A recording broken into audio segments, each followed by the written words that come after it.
English का short question answer तो लगभग सभी स्टूडेंट याद कर लेते हैं, लेकिन इंग्लिश का लॉन्ग आंसर याद करने में उन्हें बहुत ही समस्या होती है। तो मैं आपको आज इंग्लिश का लॉन्ग क्वेश्चन याद करने का एक ऐसे ट्रिक के बारे में बताने जा रहा हूं, जिसका उपयोग करके इंग्लिश के जितने भी टॉपर स्टूडेंट हैं इंग्लिश के एग्जाम में सबसे बेस्ट नंबर ला पाते हैं। तो इंग्लिश का क्वेश्चन आंसर याद करने के लिए सबसे पहले आपको इंग्लिश ग्रामर में जितने भी टेंस है उसमें वाक्य किस प्रकार से लिखा जाता है और उसमें कौन कौन सा हेल्पिंग वर्ब लगता है उसे अच्छी तरह से समझना है और याद करना है, क्योंकि इंग्लिश में जितने भी सेंटेंस है वो टेंस के अनुसार ही लिखा जाता है और बोला जाता है।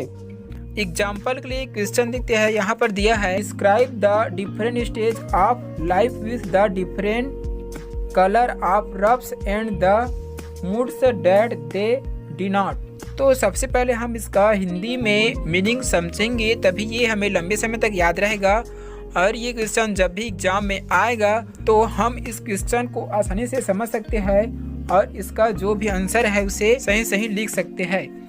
तो यहाँ पर सबसे पहले दिया है डिस्क्राइब, तो इसका मीनिंग हो जाएगा वर्णन करना।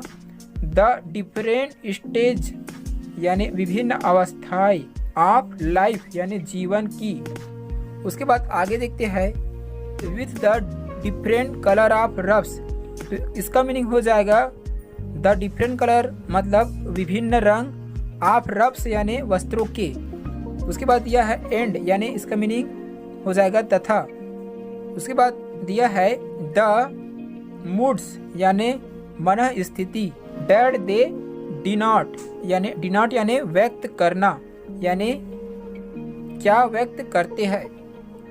इस प्रकार इस क्वेश्चन का मीनिंग हो जाएगा जीवन की विभिन्न अवस्थाओं का वर्णन करो, वस्त्रों की विभिन्न रंग तथा मन स्थिति क्या व्यक्त करते हैं। तो अब हम इसका आंसर है उसका हिंदी में मीनिंग देख लेते हैं। तो यहाँ पर सबसे पहले दिया है बर्थ, तो इसका मीनिंग हो जाएगा जन्म। उसके बाद दिया है मैरिज विवाह, एंड यानी और, डेथ यानी मृत्यु, यानी कि बर्थ मैरिज एंड डेथ यानी जन्म विवाह और मृत्यु। आर यानी है, डिफरेंट स्टेज यानी विभिन्न अवस्थाएं, ऑफ लाइफ यानी जीवन की। इस प्रकार इसका मीनिंग हो जाएगा जन्म विवाह और मृत्यु जीवन की विभिन्न अवस्थाएं है। द ब्राइट कलर, इसका मीनिंग हो जाएगा चमकदार। क्लॉथ यानी वस्त्र यानी चमकदार वस्त्र। बेइंग वोवेन यानी बुना जा रहा है, चमकदार वस्त्र बुना जा रहा है। इन द मॉर्निंग यानी प्रातः काल। डिनोट यानी व्यक्त करता है। बर्थ एंड हैप्पीनेस यानी जन्म और प्रसन्नता।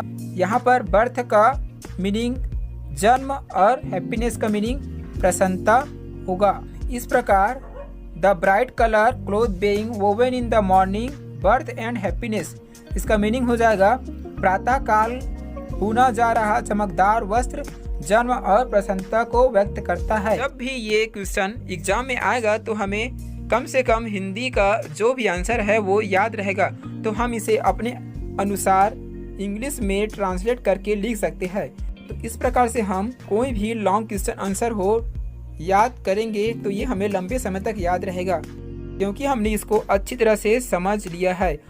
यदि आप इस प्रकार से एग्जाम में आंसर लिखेंगे तो आपसे छोटी मोटी गलती भी होगी तो उसे नहीं देखा जाएगा, क्योंकि आपने इसका आंसर सही लिखा है। तो आप इसी प्रकार से जैसे जैसे प्रैक्टिस करते जाएंगे आपका इंग्लिश में इम्प्रूवमेंट होता जाएगा और आपको क्वेश्चन आंसर याद करने में और भी आसानी होती जाएगी, क्योंकि यहाँ पर आप क्वेश्चन आंसर याद करने के अलावा जो इंग्लिश का मीनिंग है उसे भी समझते जाएंगे और आपका जो इंग्लिश में पकड़ है वो भी बढ़ता जाएगा। इसमें जितने भी वर्ड है उसका मीनिंग भी आपको बहुत ही आसान तरीके से और तेजी से याद होता जाएगा, जिससे आपको आगे आने वाले दिनों में क्वेश्चन आंसर याद करने में और भी आसानी होगी। यदि ये जानकारी आपको अच्छी लगी तो प्लीज़ वीडियो को लाइक कीजिए, शेयर कीजिए। चैनल पर नए आए तो चैनल को सब्सक्राइब करें और यदि आपका कोई सवाल हो तो हमें कमेंट बॉक्स में पूछ सकते हैं।